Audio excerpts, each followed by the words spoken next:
Les amis, on se retrouve avec Boruto pour l'épisode numéro 4 et nous revoilà dans l'ambiance un petit peu scolaire, académie de la classe de Boruto, avec cette fois-ci de l'enseignement de l'invocation. Qu'est-ce que l'invocation? Tout simplement, rappelez-vous, dans Naruto à l'époque, on avait par exemple Orochimaru qui invoquait un serpent, on avait Tsunade qui avait une larve, Jiraiya la grenouille, Naruto aussi comme son maître Jiraiya pouvait invoquer des grenouilles, Kakashi des chiens, etc. etc.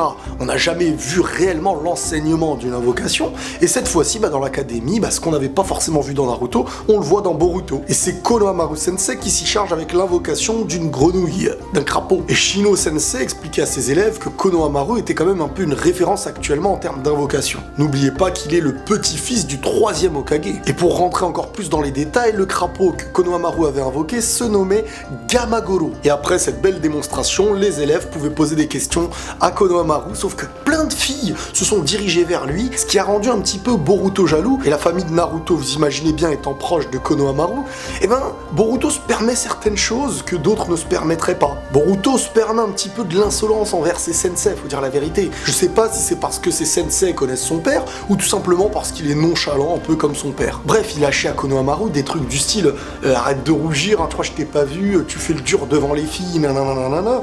Konohamaru, le mec, quand même, il a pas le même âge que les gamines qui lui tournaient autour pour lui poser des questions. Et c'est là que les filles qui posaient des questions à Konohamaru se sont retournées vers Boruto en lui disant: mais qu'est-ce qui t'arrive? T'es sérieux de lui parler comme ça? C'est ton sensei, faut le respecter. T'es jaloux ou quoi? De toute manière, tu lui arrives même pas à la cheville et il te surpasse dans tous les domaines. Et là, Boruto, il a commencé à gonfler. Il a couru vers Konohamaru et il lui a pris le gros parchemin, celui qui permet en fin de compte d'invoquer un animal. Et c'est au moment où Boruto a voulu invoquer un truc que rien n'est sorti en fait. Et c'est là en même temps que ça permet à l'épisode de nous enseigner comment fonctionne un petit peu l'invocation dans Naruto. Personnellement, je sais pas si vous avez remarqué déjà, mais dans tous les mangas, les animés et même dans les films, le délire de passer un pacte avec le truc, avec du sang et tout, c'est limite sorcellerie quoi. Non, sincèrement, c'est limite démoniaque le truc. Donc moi je trouve pas ça sain à la base, mais c'est comme ça qu'il l'explique. Donc il est expliqué par Shino que pour invoquer un animal, déjà premièrement il faut écrire son nom dans le parchemin, afin de signer un contrat avec l'animal. Mais il faut en plus de ça qu'il y ait le contrat, le pacte par le sang.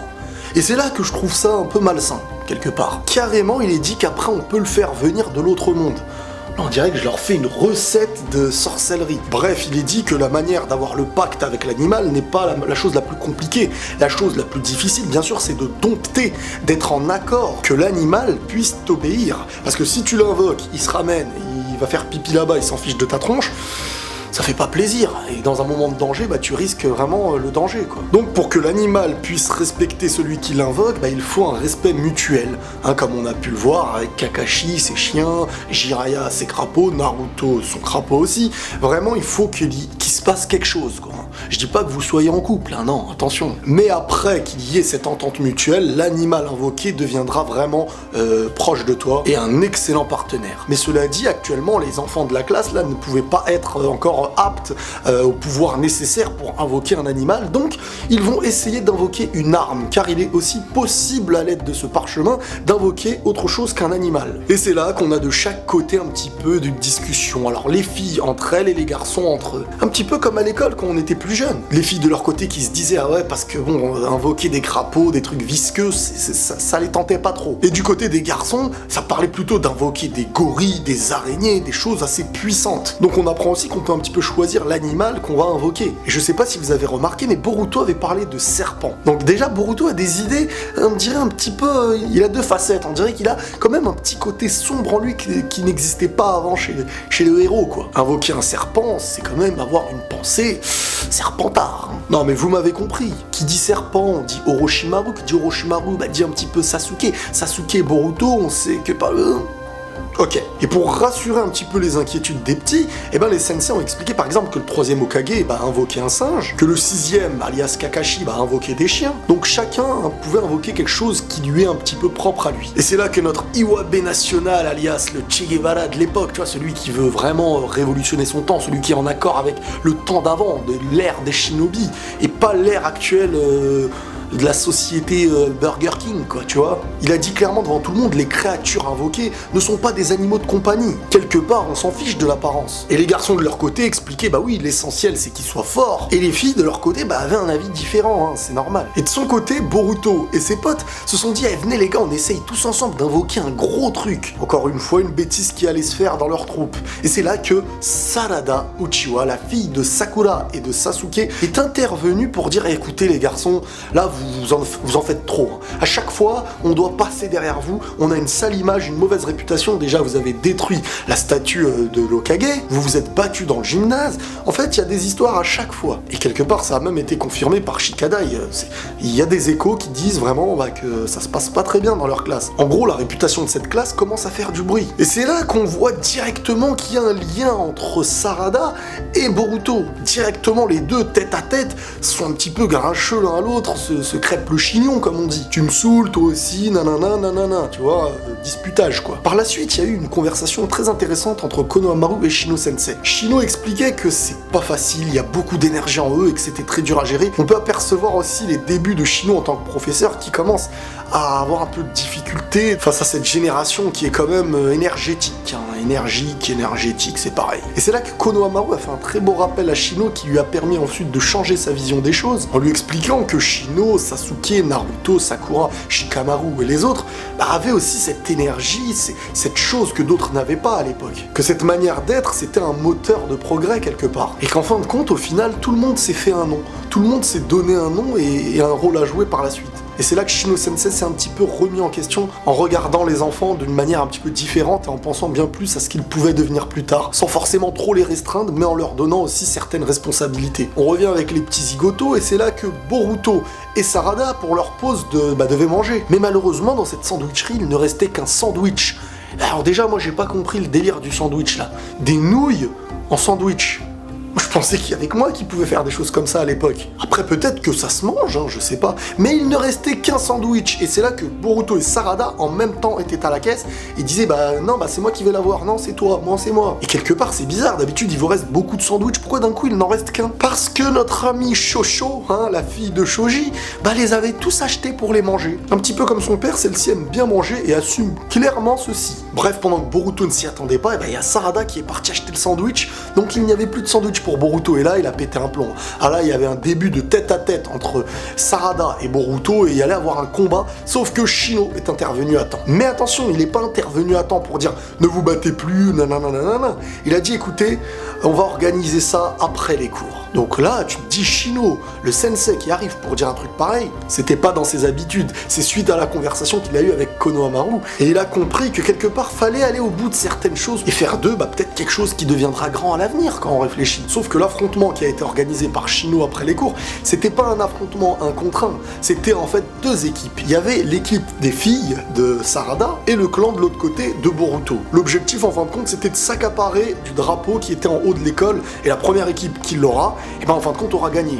Et le gage de l'équipe qui aura perdu, c'est d'obéir à l'autre équipe pendant un certain temps. Et en même temps, ça permettait au professeur Shino d'analyser chaque personnage et de prendre note. Voilà comment il a trouvé une bonne manière d'analyser ses élèves, de leur donner un petit peu raison parce que eux voulaient s'affronter. Tout le monde était content et lui, ça lui permettait en même temps d'analyser individuellement chaque personnage et nous apprendre à nous, en même temps qu'ils regardons l'épisode, de comprendre un petit peu l'énergie, la puissance de chacun, les points forts, les points faibles. Shosho Akimichi, un gros manque de motivation et un manque de talent, selon Shino. À suivre dans l'analyse. Pour l'instant, on sait pas réellement ce qu'elle vaut. Moi, personnellement, je pense que c'est comme Shoji. Au début, on s'imagine qu'il est nul, mais à un moment donné, quand il va être en colère, il va sortir une technique qui pourra même sauver les siens. Ou les siennes. Iwabe Yuino. Il fut un temps où il avait posé certains problèmes, mais comme Naruto, Boruto l'a fait changer un petit peu. Shikadai Nara. Le mec, vous connaissez, il maîtrise l'art des ombres un petit peu comme son père. Ça a été transmis par Shikamaru. Metal Lee. Ce gars-là, en fait, il fait tout parfaitement, sauf que le réel problème qu'il possède, c'est son mental. Si tu travailles son mental, t'as peut-être le meilleur potentiel de sa génération. Et Uchiwa Sarada, la meilleure de tous au Shuriken. Qui est son père? Sasuke. Et rappelez-vous comment Itachi avait enseigné à Sasuke les lancers de Shuriken et tout ça. Donc on sait un petit peu pourquoi, c'est une transmission de papa à fille. Bref, de chaque côté, il y a eu des petites stratégies assez sympathiques, étant donné que les filles avaient peur des grenouilles et tout, on a eu Inojin qui a dessiné une grenouille un petit peu comme son père Sai avec de l'encre, qui l'a fait apparaître chez les filles, etc. etc. Il y a eu Denki qui a utilisé ses talents d'informaticien, je sais pas quoi, pour ouvrir des portes qui étaient fermées, jusqu'à la fin où un petit peu de leur côté, Boruto avait utilisé même à son tour ses Kagebushin, ses clones, pour apparaître dans le toit. Bref, à un moment donné, les deux clans étaient sur le toit. Avant d'être sur le toit, il y avait Inojin, Shikadai et Boruto qui essayaient de préparer la stratégie finale. Et c'est là qu'ils se sont retrouvés dans la pièce en fait où il y avait les parchemins. Les parchemins qui permettaient en fin de compte d'utiliser l'invocation après le pacte, après l'air de sang, etc. Une fois Boruto sur le toit, les filles qui étaient à deux doigts d'aller prendre le drapeau, Boruto s'est vu sortir son parchemin et tenter son invocation. Et c'est là, les amis, qu'il y a un mystère, qui s'est passé un truc incroyable. Alors qu'il faisait une invocation, on s'est tous dit qu'est-ce qui allait sortir de tout ça, tu vois. Et au moment de l'invocation, déjà, il y a eu une petite séquence bizarre, comme si, en fait, il y a eu une possession de cette invocation. Quelque chose qui a profité de cette invocation pour apparaître dedans. C'était le monstre bizarroïde qui utilisait la haine, la tristesse des autres à l'aide de ses serpents pour faire naître un chakra maléfique en eux. Et en fin de compte, là, il était invoqué. Il avait utilisé Boruto, l'invocation de Boruto, pour être invoqué sur le moment. On n'a pas réellement vu sa facette, mais on a reconnu ses yeux rouges et les serpents qui étaient similaires à ceux qui avaient mordu Denki, Metal Lee par le passé. Et c'est là qu'un petit peu le monstre a failli attaquer et tuer même Shosho qui allait tomber du bâtiment et qui s'est fait aider par Boruto, et Boruto s'est fait aider ensuite par ses camarades. Et c'est de justesse que Konohamaru a lancé un gros Rasengan sur le monstre pour ensuite le faire disparaître. Celui-ci n'est clairement pas mort, on le sait bien, il a disparu, il a dû s'enfuir. Et notre petite déléguée de classe avait le drapeau dans les mains, donc c'est les filles qui ont remporté la manche. Sauf qu'il y a quand même eu un rapprochement entre les deux clans, entre celui de Boruto et celui de Sarada, entre les filles et les garçons, bien plus qu'avant, et l'épreuve qui permettait en fin de compte de les départager, en fin de compte les a un petit peu plus soudés. Comme quoi c'est dans l'épreuve souvent qu'on crée des nouveaux liens. Et moi de toute manière j'étais clairement certain que ça allait être l'équipe de Boruto qui allait être considérée comme perdante pour que ça donne un charme, un peu d'humour de voir Boruto et son équipe obéir aux filles, etc. J'étais convaincu que ça allait être de ce côté-là et pas l'inverse. Bref, on termine l'épisode avec un enseignement du professeur Shino qui expliquait que comme les nouilles et le sandwich, une fois ensemble, ça donne un meilleur goût. C'était un genre de métaphore qui n'a pas été compris par Boruto en lui disant mais t'aurais pas pu expliquer les choses plus simplement? En fin de compte, ça voulait tout simplement dire que ensemble, vous serez meilleurs et vous pourrez affronter les plus gros ennemis. Mais dans la tête de Konohamaru, sur le coup, il y avait une petite inquiétude. Comment Boruto a pu invoquer un monstre pareil? Et c'est sur ces phrases et sur la fin de l'épisode qu'on voit un petit peu l'ombre d'un nouveau personnage qui sera un nouvel élève par la suite et que vous connaissez tous logiquement sous le nom de Mitsuki. Personnage qui a aussi un lien avec Orochimaru. J'en dis pas plus les amis pour ceux qui ont envie de garder le suspense et rester à ce que l'épisode propose lui-même. Voilà les amis comment s'est terminé cet épisode. Maintenant ce que j'en ai pensé, vers quoi on avance, les mystères, etc. Pour l'instant j'ai envie de dire qu'on est un petit peu dans la continuité du défi qui est bien relevé par Boruto. Parce qu'on n'utilise pas la gloire du passé pour faire vivre l'histoire, au contraire on vit avec ce qui nous est proposé de nouveau. Qu'est-ce qui nous relie réellement à Naruto là pour l'instant? C'est un petit peu Konohamaru dans cet épisode et Shino. Sinon, il n'y a rien clairement de l'histoire de Naruto dans cet épisode qui nous a... on se dit ça marche grâce à Naruto par exemple. Non, on est clairement dans un nouveau début de Naruto mais avec les enfants de Naruto et de la génération d'avant. Et c'est ça qui est super, en tout cas je parle pour moi, c'est que j'arrive à regarder vraiment comme si Naruto n'avait pas existé.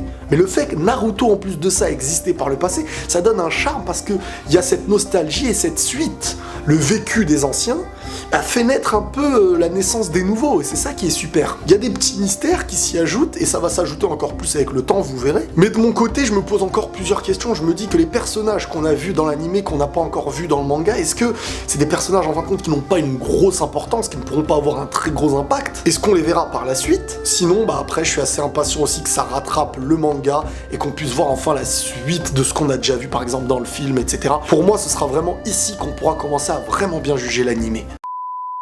C'est tout pour aujourd'hui les amis, j'espère que cette vidéo sur l'épisode 4 de Boruto vous aura plu. N'hésitez pas à lâcher vos commentaires par milliers comme d'habitude, à liker à fond cette vidéo, abonnez-vous, réabonnez-vous parce que YouTube désabonne, va vérifier, tu le verras, activez les notifs, enfin ça vous connaissez. Prenez tous soin de vous et la paix sur vous.